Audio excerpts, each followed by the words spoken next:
Alors on va démarrer avec le dollar américain, comme tu le vois, c'est super méga droit vers le haut. En fait, il a cassé, ça c'était l'ancienne résistance, on s'attendait à voir éventuellement un retournement sur cette forte zone, mais il l'a effacé en toute beauté. Cependant, vendredi, on a eu cette bougie, on va dire, d'incertitude, une sorte de toupie. Comme tu le vois, une mèche en haut et une queue en bas, donc et au milieu on a fermé. Donc pour l'instant, on peut pas dire qu'on ait atteint le sommet parce que ça a l'air de toujours vouloir monter. Éventuellement, on aura une forte résistance. D'ailleurs, je l'ai pas noté. Hop, voilà. Donc ça peut être la résistance prochaine ici à passer. Sinon, la méga résistance sur laquelle on devrait buter et logiquement retomber. Parce que, en fait, quand tu vois une telle montée, en fait, depuis là jusqu'à ici, c'est vraiment énorme. Mais pour l'instant, il semble vouloir continuer à monter. Maintenant, on va voir d'ailleurs l'or. Et maintenant on va passer à l'opposé, c'est l'or. Donc naturellement quand le dollar monte, l'or s'effondre et vice versa souvent. Donc là comme tu le vois en fait on a eu des jours et des jours et des jours de baisse. Si on le met en hebdomadaire, on voit qu'effectivement la bougie de la semaine dernière elle a fermé au plus bas. Donc c'est-à-dire qu'on a cassé l'ancien support qui est devenu maintenant une résistance. Et vu qu'on a fermé largement en bas, on a encore du potentiel pour continuer à tomber vers aux alentours de 1887 ici. Donc voilà la nouvelle résistance qui était l'ancien support. D'ailleurs, si je te le remets en journalier, ce sera plus évident à voir. Donc comme tu le vois, en fait, ça c'était l'ancien support que l'on avait fracassé la semaine précédente. Donc naturellement, on a fermé largement en dessous. Donc maintenant, le support prochain est ici, la résistance la plus proche est là, et celle d'après est aux alentours de ici.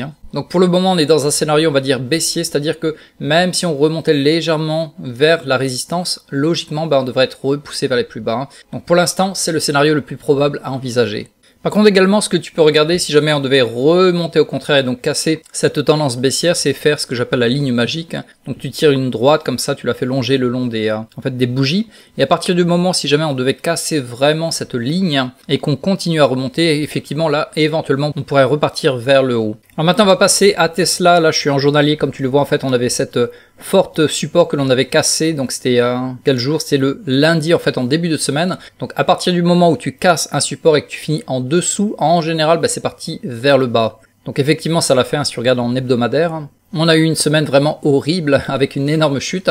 Donc maintenant beaucoup de gens s'attendent en fait à revenir aux alentours de 200, donc c'est à peu près la zone.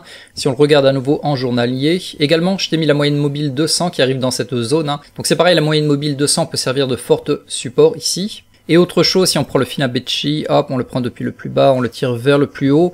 Donc c'est ce qu'on appelle le Golden Pocket ici, donc c'est la zone en or.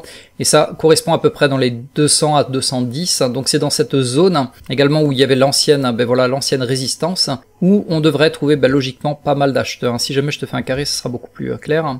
Donc toute cette zone là, en fait, on devrait trouver logiquement des acheteurs pour Tesla, ça sera un prix vraiment intéressant. Donc si jamais tu voulais acheter et que tu te dis voilà moi j'attends les 200, par sécurité pourquoi ne pas l'acheter à 205?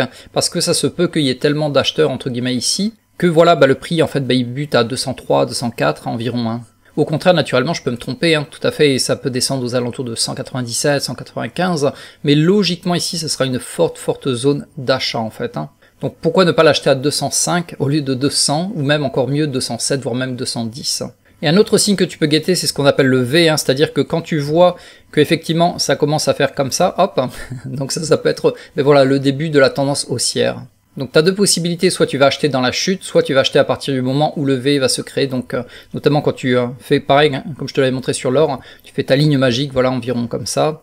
Tu le fais coulisser le long des bougies et quand on l'a cassé avec une bougie qui va fermer bien au-dessus, voire éventuellement une deuxième bougie, à ce moment-là, tu peux te dire, ok, là on a l'air d'être reparti vers le haut. Mais pour l'instant, il n'y a aucun signe positif, ça a l'air vraiment moche sur ce graphique, c'est vraiment la chute. Mais comme je te l'ai dit, il faut s'attendre à ce qu'il y ait pas mal d'acheteurs aux alentours de 200, ou éventuellement, tu attends le V qui se forme pour commencer à racheter. Et maintenant, si on regarde le stock Apple, là je suis en hebdomadaire, comme tu le vois, en fait, ça fait 1, 2, 3 semaines consécutives que c'est de la chute. Et vu qu'Apple c'est le stock le plus gros sur le marché, naturellement, qu'est-ce qui se passe quand tu as Apple qui s'effondre? Le reste du marché également suit. Donc là, on est déjà 3 semaines consécutives. Et comme tu le vois, en fait, on est arrivé à peu près sur cette zone où on avait tapé ici, on avait tapé là, et à nouveau, on a tapé. On semble vouloir rebondir. Cependant, on est juste en dessous de la moyenne mobile 20. Et éventuellement, on peut tomber jusqu'à la moyenne mobile 50 en hebdomadaire aux alentours de 166, 167. Donc pour l'instant, on est en chute libre, mais cependant, ça peut rebondir dans un premier temps pour rechuter de plus belle en septembre. C'est souvent ce qui se passe. Vers fin août, en général, on arrive vers la fin.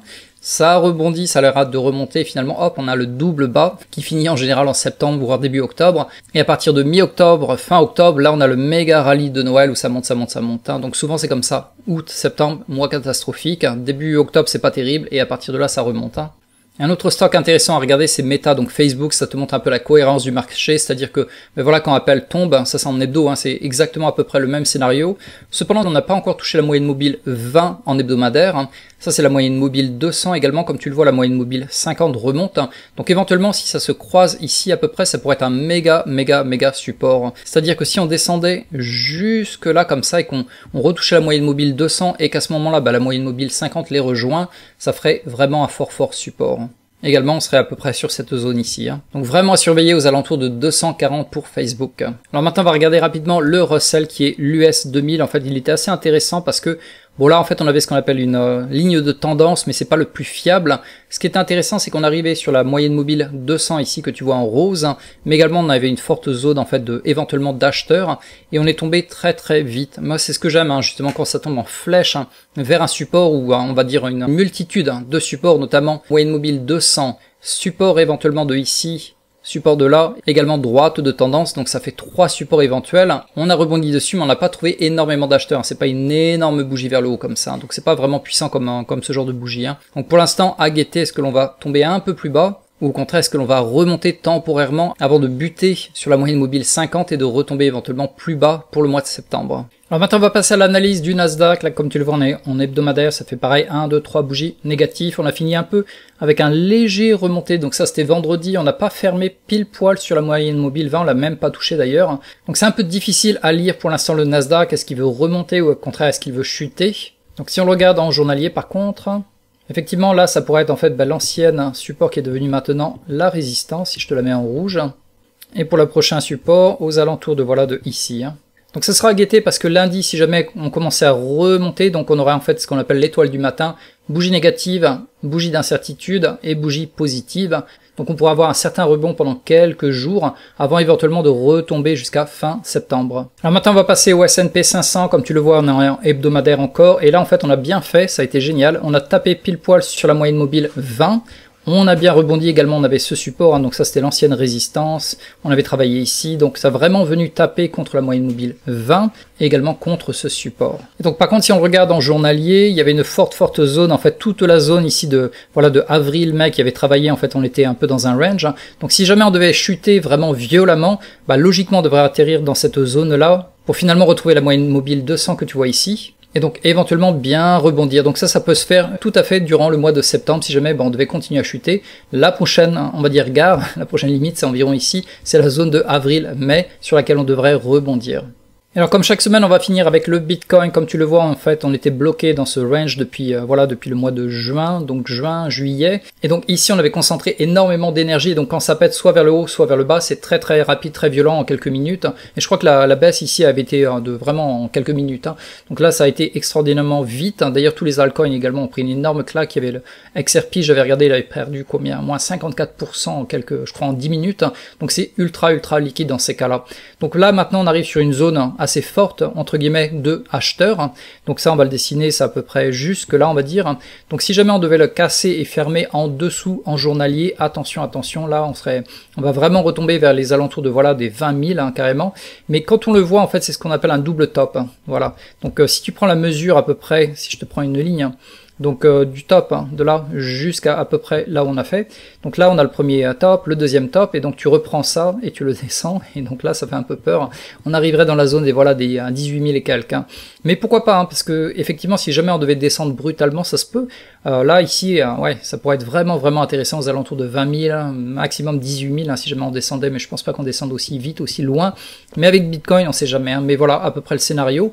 Cependant il y a toujours le scénario aussi relativement positif, hein, on a fait une belle descente, les gens sont super optimistes, donc pourquoi ne pas remonter de plus belle? Mais en ce moment c'est un peu la galère entre Evergrande, donc ça c'est les problèmes de Chine. Il y a également Elon Musk qui avait balancé un tweet comme quoi il avait vendu ses bitcoins, et donc ça fait accélération en fait au niveau de la vente. Donc pour l'instant le scénario est relativement négatif, mais on ne sait jamais, ça peut remonter. En tout cas c'est intéressant, là on est déjà aux alentours de 25 000. La prochaine étape, c'est aux alentours de 20 000. Et si jamais on devait descendre plus bas, carrément peut-être aux alentours de 18 000. Voilà, donc on est arrivé au bout de cette vidéo, c'est l'heure également de faire ma petite promenade avec ma fille Léna qui commence à crier en arrière-plan un peu loin. Donc on va aller regarder le coucher de soleil à la plage. Et si jamais tu as apprécié la vidéo, comme d'habitude, pense à cliquer sur j'aime parce que ça m'aide beaucoup en termes de référencement sur YouTube, ça met ma vidéo plus en avant. Également, n'hésite pas à poster un commentaire dans la chaîne également, c'est bienvenu, les commentaires c'est super sympa, ça me fait vraiment plaisir.